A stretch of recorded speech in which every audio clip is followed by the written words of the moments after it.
Yeah, so I was just like, you know, you need to hear the guy Rosco P. And he sat there for about 5 minutes while I rolled up some weed, and he started to get irritated because my thing was everybody didn't know I could rap. So, you know, back then,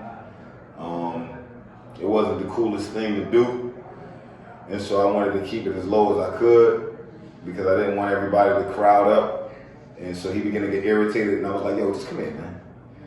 And I started rapping to him in his ear. You remember what you spit? This is the Game Breaker. It got you signed, right?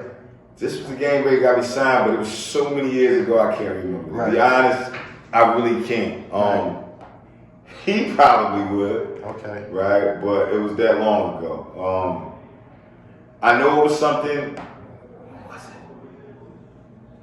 I can't remember, man. I can't remember the opening line, but I know it caught his attention.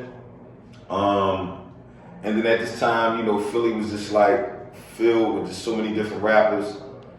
And the video shoot, you know, it brought all the rappers out, and it kind of started a cipher. And we just all was trading bars. And he was impressed, and he just said, yo, man, get with me, man. Like, hey, take my car, call me in a week. I called him in a week. Right. And it was on ever since. Damn. Yeah.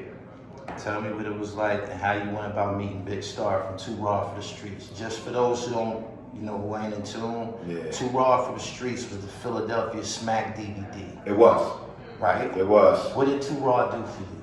Too Raw let everybody know I could rap in the city. Everybody didn't know that I could rap, and so I began taking it seriously, or serious enough, when Big Star came with the camera. Right. And what that did was, you know, obviously cement my name in terms of hip hop when it came to the city. I wasn't with the battling. That wasn't my stick.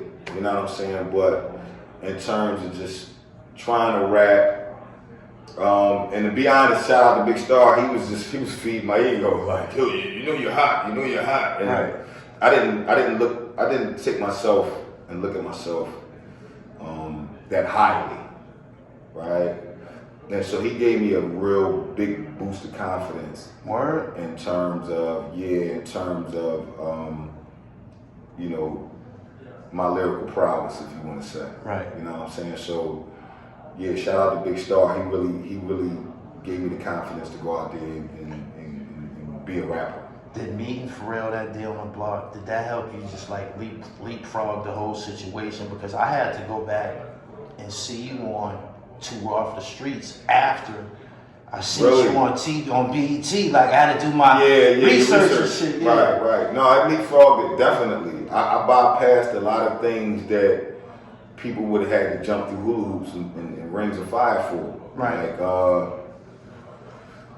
you know, it was a happenstance event. Once in a lifetime type of thing. And yeah, I didn't have to go through all the things that everybody had to go through at that time, specifically going up New York and, you know, rapping for 1 million people, and I didn't have to go through all of that. Right. And I didn't even have a demo. You know what I mean? He just went off of good faith. So that's why I love him so much. You know what I mean? Because he just literally saw something in me that I didn't see at the time. Right. And a lot of people did. I didn't see a lot of that stuff. So yeah. Neither deaf nor the sun could be looked at. Was that told to you for real? Yeah, that was something that I just equated in my mind. That wasn't even a scenario of somebody coming up and telling me that. That was a scenario it was logic. It made total sense. It was.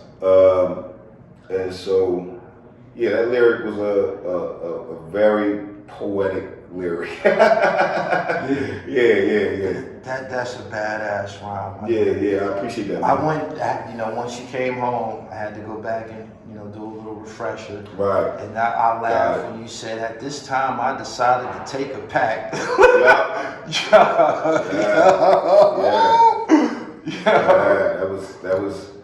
that was real moments. And that time I was young, and I had a lot of responsibility that obviously I was uneducated for in some senses, just mainly in the sense of sometimes you, specifically when we're younger, either we're thrust into it or we take on responsibilities that we really don't have any idea the magnitude. So it was, you know, children, you know, I'm Muslim, so I got married Islamically, you know, bills, obviously. And it was just a lot I was taking on at that time that kind of caused me to do a lot of the stuff that I was doing. You know what I mean? So, yeah. So there's some truth to the rhyme. Yeah, heck yeah. No doubt. Yeah. Explain what you were wearing in that video, because I want to share with the rest of the viewers the magnitude of the Dickie suits and the Carhartt and shit like that. Oh yeah, because that era was kind of like, but yeah, I had a ski mask on, I had a Dickie jumpsuit on, and that at that time that was the lay of the land, the lay of the streets. And so, you know, if you hustled at that time, you wore Dickie for like 3 weeks in a row. You know, you trying to reach a quota. Right. And anything that happened in between that time is what happened, henceforth the ski mask. No doubt. Yeah.